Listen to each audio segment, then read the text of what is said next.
I still remember the sound of my own heartbeat that morning, fast and shaky, like it already knew what was about to happen. Liam kept walking beside me, nudging my arm every few seconds and whispering, "Mate, breathe. You're turning pale." I tried to smile, but all I could think about was the small velvet box in my pocket and the way my hands wouldn't stop trembling. "You don't have to do this today," Liam said. "You can wait. She's not going anywhere."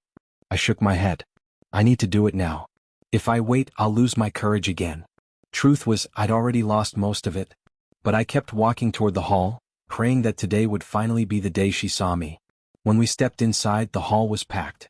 Students were chatting, laughing, and taking pictures, completely unaware of the disaster I was about to create. I could hear Liam behind me saying, "Ethan, mate, think twice," but my legs kept moving. I spotted Amelia near the stage, surrounded by her friends like always. I walked toward her, feeling the air grow heavier with every step. "Amelia," I said, my voice shaking even harder than my hands. She turned around, smiling the kind of smile that made half the guys on campus lose their minds. "Oh, Ethan. Didn't expect you here." I swallowed hard. "Can we talk for a moment?" Her friends leaned closer, all of them curious. I could hear Liam whisper, "Be calm. Don't faint." I stepped onto the small platform, cleared my throat, and pulled the velvet box from my pocket. Gasps erupted. Amelia's smile faded. "Amelia Clark," I said loudly, I really like you. I've liked you for a long time." The hall went silent. Amelia stared at the box as if it were a joke. "Are you serious?" she asked. I nodded. "I know I'm not popular, I know I'm not." She cut me off with a loud laugh. "You? Ethan, be real. You're nobody. You think I'd say yes to you?" Her friends burst into laughter. My chest tightened. I tried to speak, but my voice cracked. "I didn't think you'd." "Of course you didn't think," she said, rolling her eyes. "You don't even fit in here. Look at you." Someone from the crowd shouted, "Sit down, mate." Another voice said, "This is painful to watch." I felt every word like a punch to the gut. I heard Liam push through the crowd. "Ethan, come on. Let's go." But I couldn't move. My feet were glued to the platform. Amelia crossed her arms. "Seriously, just stop embarrassing yourself. I don't want your ring. I don't want you." Her words echoed across the hall, louder than any microphone could make them. A girl near the stage whispered, "Poor guy." Another replied, "He should have known she's out of his league." My face burned. My hands shook. I felt like the whole world was staring straight into my soul, waiting to see how completely I would break. Liam grabbed my arm again. "Ethan, please. Let's leave." I closed the ring box and slipped it back into my pocket. "Thank you for being honest," I whispered, even though the words tasted like blood. Amelia shrugged. "Good. Then we're done here." Liam pulled me through the crowd while whispers followed us like shadows. Every step felt heavier than the last. Outside the hall, I finally stopped walking. My legs gave out and I sat on the cold steps. Liam knelt beside me. "I'm sorry, mate." I shook my head. "It's fine." But it wasn't. My chest felt hollow. My throat burned. "She didn't just say no," I said quietly. "She destroyed me." Liam looked at me with worry. "You don't deserve this. She'll regret it one day." I wiped my face. "Maybe." But deep inside, something darker stirred. A promise born from pain. "One day," I whispered, "she'll know what she threw away." And for the first time, the fire inside me burned hotter than the shame. I stood up slowly, still shaking, but I felt a strange strength rising inside me, a silent vow shaping my future from this moment on. I spent the next week avoiding everyone. Every time I walked through campus, I heard whispers behind me. "That's the proposal guy," someone said once. Another voice added, "Why did he even think Amelia would say yes?" I tried pretending I didn't hear them, but the words followed me like shadows. One afternoon, Liam cornered me outside the library. "Mate, you haven't shown up to class in days," he said. "I just need time," I muttered. "You need to stop hiding," he replied. "People will talk either way." "I don't care what they say," I snapped, even though I cared too much. Liam sighed. "Ethan, you're letting her win." I didn't answer. I walked away, went straight to my dorm, and stayed there until the walls felt like they were crushing me. I skipped meals, skipped lectures, skipped everything. The only thing I didn't skip was thinking about Amelia's laugh echoing in that hall. By the time I returned to class, I expected to blend in quietly. Instead, Professor Hayes pointed at me the moment I stepped inside. "Mr. Ward, stay after." A few students snickered. I clenched my jaw and nodded. When class ended, I approached his desk slowly. "Sir, if this is about attendance." "It's not about attendance," he said. "It's about you." I frowned. "I'm fine." "You're lying," he replied calmly. "Sit." I sat down, feeling exposed under his steady gaze. He folded his arms. "What happened to you?" "Nothing," I whispered. He raised a brow. "Mr. Ward, I'm not blind. You look like someone pulled the floor out from beneath you." I swallowed hard. "I made a mistake. A big one." He leaned back. "You embarrassed yourself publicly?" I nodded stiffly. "Good," he said. My head jerked up. "Good?" "Yes. Pain teaches faster than comfort." "That's not helpful," I muttered. He smirked. "Then here's something helpful. You choose whether this pain destroys you or builds you." His words hit harder than I expected. "I don't know if I can build anything right now." "That's because you're busy drowning in pity," he said bluntly. "Sir, you want to hide? Fine. But don't pretend hiding will make you stronger." I looked down at my hands. "Everyone keeps talking about what happened." "Let them talk," he said. "You can't control their mouths. Only your future." I sighed. "It's not that easy." "It never is," he said. "But you have potential. Don't waste it over one girl." I flinched. "I thought she liked me." He shook his head. "People who mock your vulnerability don't deserve your loyalty." His words felt like a slap and a hug at the same time. I stood up slowly. "So what do I do now?" "Simple," he said. "Show up tomorrow. And the day after. And the day after that. And if I fail again?" He smiled. "Then you fail smarter." Walking out of his office felt different. Not lighter, but steadier. I wasn't fixed, but I wasn't broken beyond repair either. Later that evening, I overheard a group of students near the cafeteria. "Did you see Amelia's new post?" one girl said. "Yeah, she looks amazing," another replied. Someone added, "She's going out tonight. Bet half the guys will chase her." Hearing her name still stung, but something in me shifted. Instead of sinking, I felt a spark, small but there. That night, I opened my books for the first time in days. Liam peeked into my room. "Studying?" "Trying," I said. He grinned. "That's more than yesterday." "Yeah," I said quietly. "I guess I'm done hiding." He sat on my bed. "Good. Because I believe in you, mate." I nodded. "I'm going to work harder. I'm going to build something for myself." Liam smiled. "Now that's the Ethan I know." As I held my pen, I felt a strange warmth spreading through me. Maybe it was hope.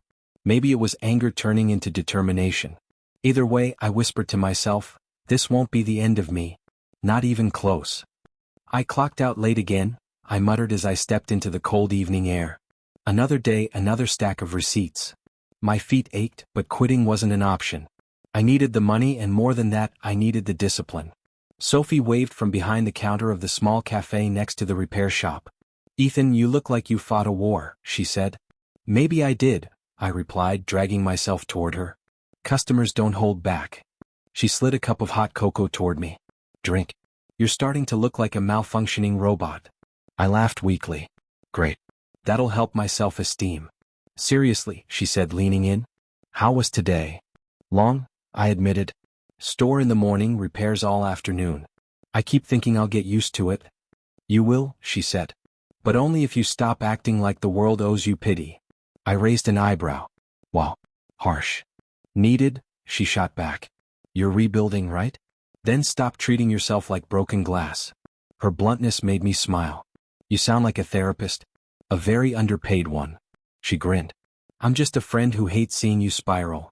I sipped the cocoa, letting the warmth settle. "I'm trying, Sophie. I really am. I started those free coding lessons last night." "Good. How'd it go?"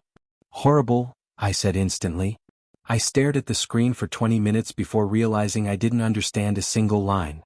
She snorted. "So, learn one line at a time." "That's the goal," I murmured. But every time I fail, I hear her voice again. "Amelia?" Sophie asked softly. "Yeah," I said. Her posts popped up again today. Beaches, clubs, fancy dinners. She looks perfect. "You don't have to torture yourself by looking," Sophie said. "I'm not torturing myself," I replied. "It just reminds me what I'm running from." "Or what you're running toward," she corrected. I glanced at her. "What do you mean?" "You're not trying to beat her," Sophie said. "You're trying to build yourself." Big difference. Her words hit harder than she realized. "Maybe," I whispered. But sometimes the old pain still burns. It's supposed to, she said. Pain means you're alive. I chuckled. You and your wisdom. She tapped my forehead. And you with your stubbornness. Now tell me, are you going back to study tonight?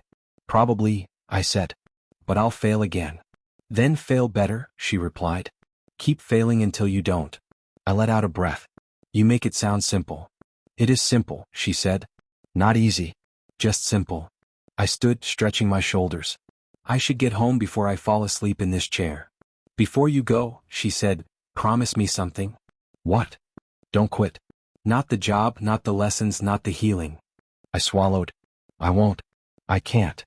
Good, she said with a smile. Now go be productive. As I stepped outside, the cool night air felt less heavy. My phone buzzed with another notification. Amelia posting more perfect moments. This time I didn't freeze. I didn't ache. I simply turned off the screen. I'm moving forward, I whispered. With or without perfection. And for the first time I believed it. The walk home stretched before me, but my mind wouldn't stay still. I kept replaying Sophie's words, letting them settle deeper each time. Maybe growth wasn't supposed to feel dramatic. Maybe it was slow nights, small steps, and stubborn attempts that no one clapped for. As I reached my building, I looked at my reflection in the glass door and said, "You're getting there." The reflection didn't argue. For once, neither did I. The bell above the shop door jingled, and I looked up from the half-open laptop on my bench. "Hi, can I help you?" I asked, wiping my hands on a rag. A tall man in a tailored coat stepped in. "Yes, I've got a problem with my laptop. It's acting strangely." I gestured to the counter. "Bring it over. I'll take a look." As I opened the laptop, my screen lit up with the small app I'd been testing.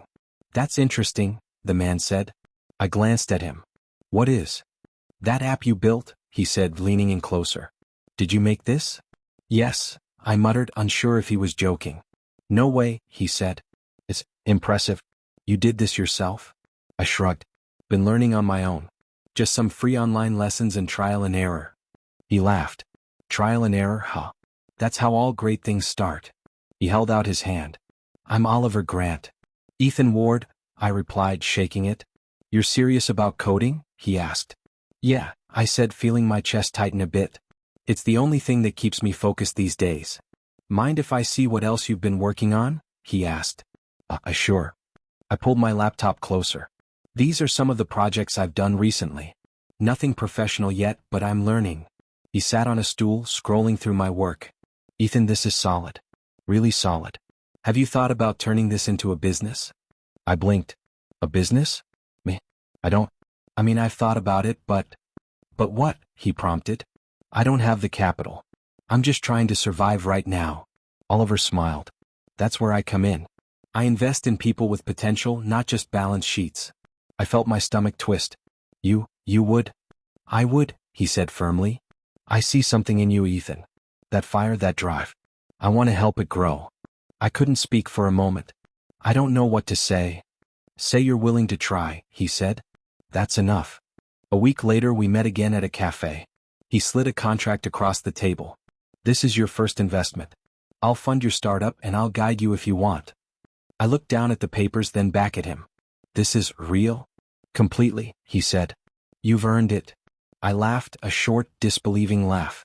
"I never thought anyone would see value in me. Ever." "You're worth more than you know," he said. The next morning, I dove headfirst into work. Coding, planning, learning the business side. Sophie called me around noon. "Ethan, have you eaten today?" "Not really," I admitted. "I'm too busy." "You sound obsessed," she said. "I am," I replied, smiling at her voice over the phone. "This is my chance, Sophie. I can't waste it." "Good," she said. "Just remember to breathe once in a while." I hung up and kept working. Each line of code felt like a brick building my future. Each late night, each mistake, each fix pushed me further. The memory of Amelia laughing at me in that hall sometimes flashed in my mind, but instead of pain, it ignited something else. "Watch me now," I whispered into the empty shop. "I'm not the same boy you rejected." Hours passed. Screens lit the room. Codes compiled and failed and then compiled again. The smell of burnt coffee lingered, but I didn't care. This was the beginning. For the first time in years, I felt that fire in my chest, fueled by past pain, tempered by determination, and guided by someone who actually believed in me. My rise had begun. The office smelled faintly of coffee and electronics when I walked in. Grace Turner was already at her desk, typing furiously. "Morning," I said. "Morning, boss," she replied without looking up. "We have a busy day ahead." I smiled. "I like that energy." Grace looked up, then eyebrow raised. "You like it? You better keep up." "I plan to," I said, moving toward my desk. Oliver Grant was already there, reviewing some investor emails. "Morning, Oliver," I greeted. "Morning, Ethan. You look sharper today." "Thanks." "Could be the coffee," I said, picking up a mug. Oliver leaned back. "Or could be the fact that your company is actually starting to get noticed." I chuckled. "Feels unreal sometimes." "You earned it," he said. "Not by luck, but by doing the work no one else wanted to do." Grace glanced at me. "He's right, you know. You've built something we all believed was impossible." I leaned back in my chair. "Impossible? That's exactly what everyone told me back in college. Funny how the impossible tastes so different now." Grace smiled. "Yeah, it tastes like sweat and caffeine." I laughed. "Pretty much. But also like progress." Oliver adjusted his glasses. "Speaking of progress, we have a meeting with potential investors this afternoon. They want to see the app live and know our projections." Grace's eyes lit up. "Finally. We can show them what we've built." "I'll handle the demo," I said, trying to keep my excitement in check. Later, as we practiced the pitch, Grace kept pointing out details I hadn't noticed. "You need to explain this part better," she said. "Investors will care about the scalability, not just the features." "I appreciate this," I said. "I can get so focused on the code I forget the bigger picture." She smirked. "That's why I'm here." After a long afternoon, I checked my phone and froze. A notification popped up from an old college group chat. Curious, I tapped it open. Amelia Clark's name appeared. "Guys, did you see?" someone wrote. "Amelia's boyfriend dumped her. Looks like her perfect life is falling apart." I blinked, then scrolled. Pictures of her smiling in luxury apartments, her vacations with him, now all shared with captions of heartbreak and rumors. Grace noticed my silence. "Everything okay?" "Yeah," I said slowly, hiding the smile creeping onto my face. "Just old news resurfacing." Oliver looked over my shoulder. "Who's that?" "Amelia Clark," I said. "Back in college. She rejected me. Publicly." Oliver nodded silently. "And now?" "Now," I whispered, "the world seems a little more balanced." Grace tilted her head. "Wow. That must feel satisfying." "It does," I admitted, feeling a strange mix of calm and vindication. "But it's not about her anymore. It's about us, this team, building something real." She smiled. "Then let's get back to it. We have investors to impress and a company to grow." I nodded. "Right. Focus on what matters. That's the key." We spent the rest of the day reviewing the app, testing features, and refining our pitch. Oliver offered guidance, Grace kept me on track, and I felt stronger with every suggestion, every correction. Before leaving, Grace leaned back and said, "You know, Ethan, I always believed in you from the start. Seeing you like this, it's inspiring." I shook my head, laughing softly. "Inspiring? Me? More like relentless desperation." She smirked. "Same thing." As I walked home that evening, my phone buzzed again. Another notification from the group chat. Amelia had posted something new, but I didn't check. Instead, I whispered to myself, "This is just the beginning. And karma tastes sweet." I grinned and kept walking, feeling the fire inside me burn brighter than ever. The elevator dinged, and I stepped into the lobby of Collins and Partners, trying to keep my heartbeat steady. Years of building my company had led to this moment, a partnership with one of the biggest firms in the city. "Mr. Ward, right this way," a man called out. He wore a crisp suit and a polite smile. "I'm Mr. Collins, HR head here." "Thank you," I said, extending my hand. He led me through a long corridor lined with polished glass walls. "We're excited to see what your team can bring to the table," he said. "This meeting could be the start of something big." "I appreciate it," I replied, though I barely heard him. My eyes were already scanning the office, and then I saw her. Amelia Clark. She was seated at a desk, busy with paperwork, or so it seemed. I paused for a fraction of a second, letting the sight sink in. She didn't recognize me. Not yet. Gone was the girl who had laughed at me in that college hall. This Amelia looked absorbed in her work, confident in her own right, unaware that I was about to step into her world. Mr. Collins stopped in front of her desk. Amelia, this is Ethan Ward. He'll be leading the project from our side. Amelia glanced up and for a moment, her eyes flickered with confusion. Hello, she said, voice uncertain. I stepped forward with a calm smile, extending my hand. Hello, Amelia. It's nice to finally meet you in person. Her hand trembled slightly when she shook mine. Welcome. I kept my smile steady, letting the silence stretch just enough. Thank you, I said softly. I've heard a lot about your work here. Amelia's gaze darted toward Mr. Collins, then back at me, still trying to place the familiarity. Oh, right. The partnership. Yes. We're excited too. I allowed a subtle pause, then spoke. I look forward to working with you. She nodded, still unsettled. Of course. Likewise.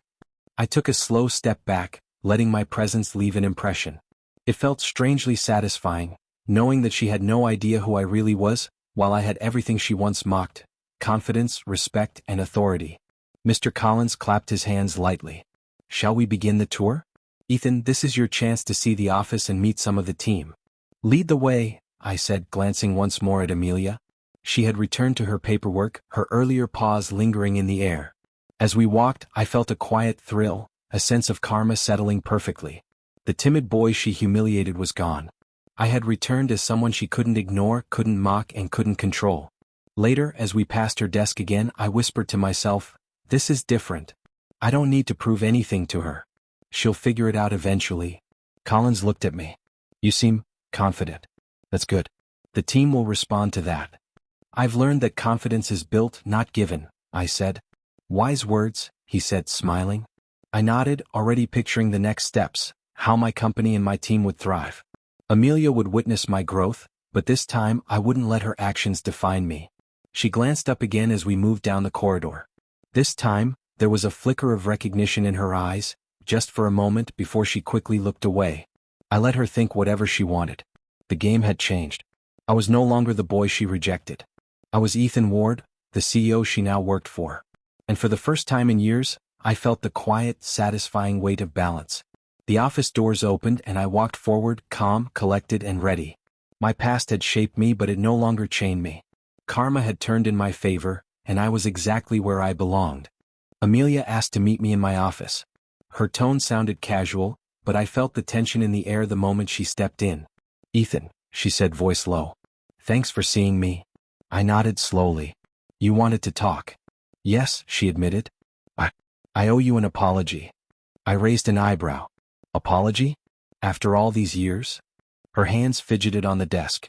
I was wrong. I acted immature. I let my friends influence me. I let my own insecurities guide my decisions. I humiliated you and I regret it. I stared at her, feeling the old anger stir. Do you? I asked softly. Or are you just trying to make yourself feel better? No, she said firmly, eyes meeting mine. I mean it. I was cruel. I shouldn't have treated you that way. I exhaled, trying to stay composed. You don't get to erase the past. You can't fix it. I know, she whispered. I just wanted you to know I understand now. And I'm sorry. I leaned back in my chair, studying her. The guilt in her eyes was clear, but that didn't mean it softened the pain I'd carried for years. Thank you for saying that, I said slowly. But words don't change what happened. I know, she said again. I just had to say it. The room fell quiet. I could hear my own heartbeat, and for a moment I wondered what I was supposed to feel. Relief, anger, satisfaction? Later that week, Nathan Clark, her brother, called me. Ethan, can we meet? It's about Amelia. I agreed.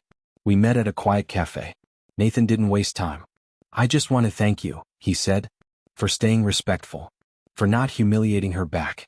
She's struggling, and I know part of it's her own doing. I frowned. Struggling how? Her career's been rocky. She can't hold a position for long. Her relationships, he hesitated, they fall apart quickly. She's lost confidence in herself, and I think she's finally realizing how badly she treated you.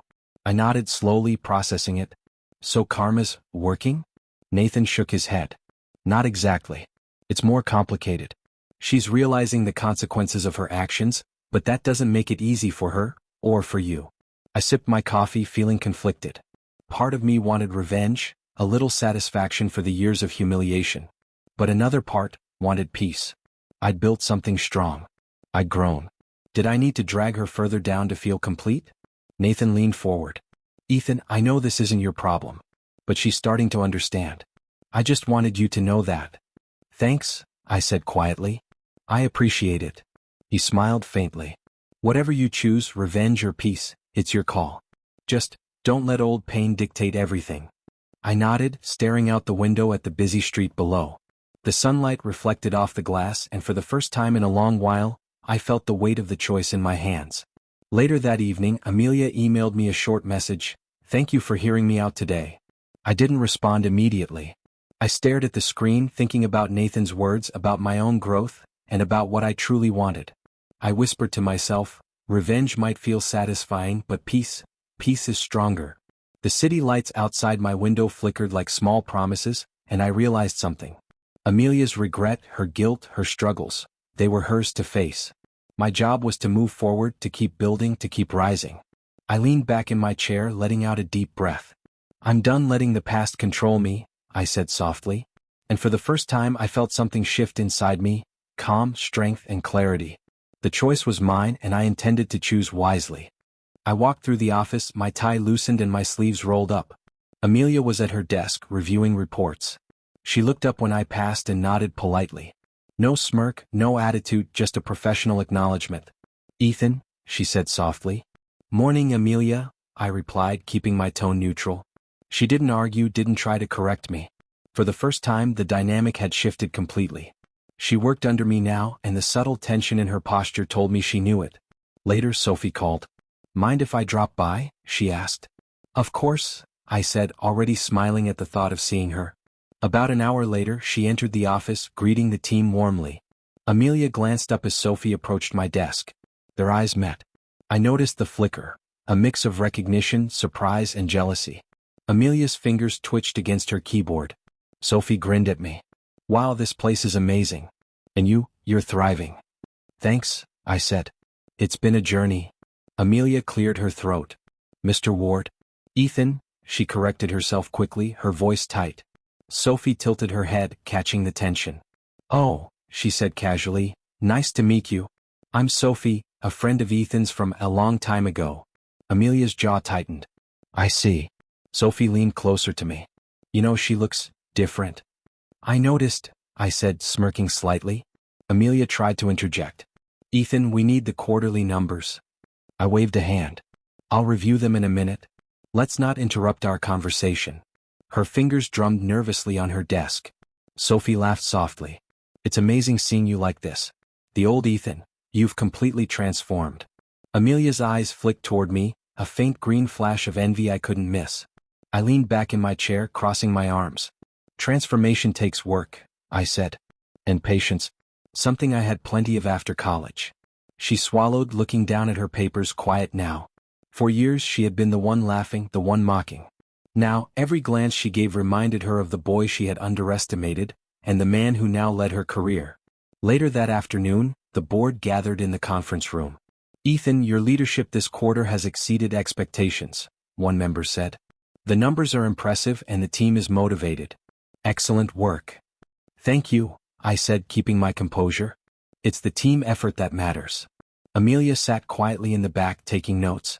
I could see the subtle tension in her shoulders. Every mention of my success, every compliment from the board, was a quiet reminder that she no longer controlled the narrative. After the meeting, I returned to my office. Amelia followed, hesitating at the door. Do you need anything, Ethan? Just continue doing your work, I replied calmly. And remember, professionalism is expected. She nodded, avoiding my gaze, and walked back to her desk. I exhaled, a quiet satisfaction settling in me. The boy she had mocked had become the man she now feared to disappoint. Every achievement, every decision, every accolade was a quiet message. Karma had found its mark. Later, Sophie winked at me as she left. She's definitely feeling it, she whispered. I chuckled softly, watching Amelia return to her tasks. The power shift wasn't just obvious, it was undeniable. And I was ready to let it teach her everything she once ignored. Amelia knocked lightly on my office door. I glanced up from my laptop. Come in, I said. She stepped inside hesitantly, avoiding eye contact. Ethan, can we talk? I set my pen down and leaned back in my chair. We can. What's on your mind? She took a deep breath. I want to fix things. I want to make up for what I did all those years ago. I studied her, measuring her sincerity. Fix things? I asked slowly. Amelia, some things can't be fixed. The past, it's too broken. Her lips quivered. I know I hurt you. I laughed at you, humiliated you. I regret it every day. I just want a chance. A chance? I interrupted gently. You don't get a chance to rewrite history. I've already moved on, Amelia. I built a life without needing your approval or your presence. She blinked, her hands clasped tightly in front of her. But I always admired you. I always wanted to be with someone like you, someone strong and ambitious. I just chose popularity instead. I didn't realize what I was giving up. For a moment, the office felt impossibly still. Her confession hit me harder than I expected. Admiration, that was the truth I never heard back then. The truth I needed to hear to finally heal. I see, I said softly, letting her words sink in. I know it doesn't change anything, she whispered. I just had to tell you. I'm sorry for everything. I exhaled, a strange weight lifting from my chest. Thank you for saying that, I said. It means more than you think. She looked up, hope flickering in her eyes. So, we can start over? I shook my head gently. No, Amelia. You helped me more than you know, but not in the way you think. You made me stronger. You made me determined. You made me who I am today. Her lips parted, but no words came. I've forgiven you in my heart, I continued. But forgiveness doesn't mean you have a place in my future. I've moved on, and my life is full of people who genuinely care for me, who help me grow. Your chapter is over. Tears welled up in her eyes. I understand. Good, I said, keeping my tone calm but firm. What matters now is that you learn from your mistakes. That's your path forward, not mine. She nodded slowly, finally looking at me fully. Thank you, Ethan. Truly. You've been incredible. Even after everything. I smiled faintly. I had to be. And now so do you. But separately. Our lives don't have to intersect for you to become better. She took a shaky breath and whispered, I wish I could have seen it then. You did in your own way, I said. You taught me resilience, determination, and patience. I wouldn't be here if it weren't for that moment in the past when you broke me. Her eyes glistened and she gave a small nod. I hope one day you know how much that means to me. I nodded, feeling a calm closure wash over me. I do. And I finally do too. She turned, leaving the office with a quiet strength that only years of regret could teach. I watched her go and whispered to myself, closure at last. For the first time in years I felt completely free. The boy she humiliated was gone. The man who emerged from the pain, stronger, wiser, and unshakable, was finally whole. And that was all I needed. I stepped into the office that morning, the sunlight streaming through the windows. The space felt alive, lively, full of energy, and filled with the people who mattered most. Liam Parker was already at the table, reviewing some contracts with a focused frown. Morning, Liam, I called, walking over. Morning, Ethan, he replied, a grin spreading across his face. Looks like the company's running smoother than ever. I chuckled. That's thanks to everyone here. You, Sophie, Grace, Oliver, we built this together. Sophie Bennett waved from across the room, carrying a stack of files. And don't forget me, she said, smiling brightly. Teamwork, remember? Never, I said, letting a grin slip. You've been the voice of reason through it all. Grace Turner looked up from her computer. And the one who keeps him in line, she teased. I laughed, shaking my head. Maybe. But you all deserve this as much as I do. Just then Oliver Grant appeared, holding a tablet. Morning, Ethan. I've got the projections ready. Investors are thrilled with the growth. That's great news, I said, taking the device from him. We've come a long way, haven't we? He nodded. Farther than anyone expected. You've led this company with vision and integrity. As the team dispersed to their tasks, my phone buzzed. A short email appeared from Amelia Clark. Ethan, I've decided to resign. I hope you find someone who sees your worth from day one. I wish you all the best. I paused, reading it twice. A small smile tugged at my lips. No anger. No resentment. Just a quiet understanding. I typed back a simple reply. Thank you, Amelia. I wish you well too. The past, with all its pain and humiliation, no longer controlled me. It was a chapter closed, and the lessons it brought were mine to carry forward. Later, I gathered the team for a quick meeting. I just want to take a moment, I began, looking around the room, to say how grateful I am for every one of you. For your hard work, loyalty, and belief. We didn't just survive, we thrived. And it's because we faced every challenge together. Liam smirked. Sounds like someone's ready for a motivational speech. I laughed. Maybe. But seriously, I couldn't have done this alone. Sophie, your wisdom kept me grounded. Grace, your sharpness saved countless mistakes. Oliver, your guidance brought opportunities one didn't know existed. Liam, you've been my brother through all of this. Sophie clapped lightly. Well, you've made it easy to support you, Ethan. You earned it. Grace nodded, smiling warmly. We've all grown alongside you. And it's incredible to see. I felt a calm pride, a deep satisfaction that had nothing to do with money or recognition. It was about resilience, growth, and the people who stayed by my side. As the day ended, I walked toward the building's exit, taking a slow breath. The city outside felt vast and full of possibilities. The office behind me had been a battlefield, a proving ground, and a place of triumph. I paused for a moment, looking back at the space where Amelia had once occupied her desk. She was gone and it didn't matter. The lessons she left behind were mine to carry. With a final exhale, I stepped out into the open air. Sunlight hit my face. The streets bustled with life, and I felt a freedom I hadn't known for years. No more regrets. No more grudges. Just clarity, strength, and a life I had built with my own hands. I whispered to myself, this is it. This is my new life. And with that, I walked forward, confident, unshaken, and finally free. The past was behind me. The future lay ahead. And I was ready for everything it had to offer.